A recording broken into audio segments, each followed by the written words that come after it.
saying to keep me from becoming conceited because of these surprisingly great revelations that he had been getting.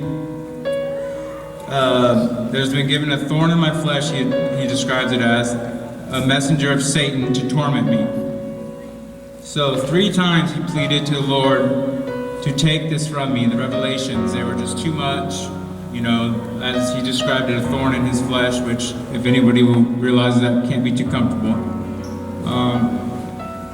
But then the Lord answered to him, "My grace is sufficient for you, for my power is made perfect in weakness.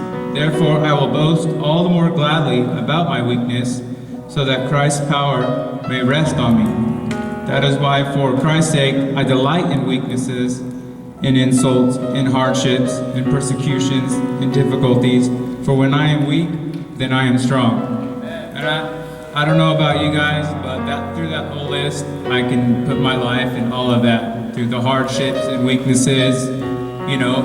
And he is basically saying, as he pleaded to God, you know, I can't handle what's happening, the revelations, writing out, the travels that he did to churches, and, basically he was reaffirmed, saying that it's okay through these hardships, through all your weaknesses, which I feel on a daily basis, with, just struggling to get over things in my past that we don't need to get into as much right now.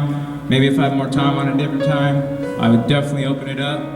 But, that through that, you are made strong. So, basically I interpret it as, don't be ashamed of what you've done or what you're going through, because during that time is when you will be at your strongest. This is Paul writing to the churches of, it's in Galatians, so Galatia. I think I'm saying it right. And it's Galatians 2:20, and I'm just going to end with it. He's saying, I have been crucified with Christ. It is no longer I who live, but Christ who lives in me. And the life which I now live in the flesh, I live by faith, the Son of God, who loved me and gave himself for me.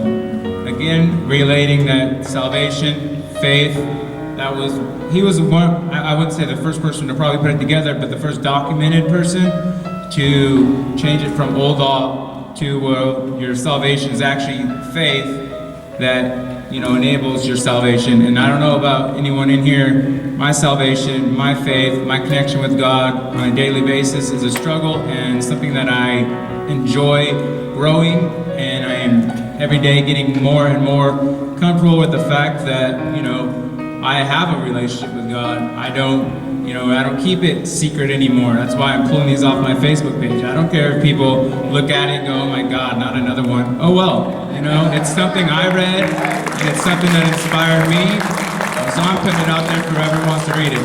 I'd say it's better than knowing somebody's having a coffee at whatever coffee shop, so anyway, like I said, that was how I'm gonna end it. And like I said, I can relate to Paul just a little bit for that. I mean, there's been a lot of things that I feel I don't deserve and yet am still granted. And so through my weaknesses, I've become much, much stronger.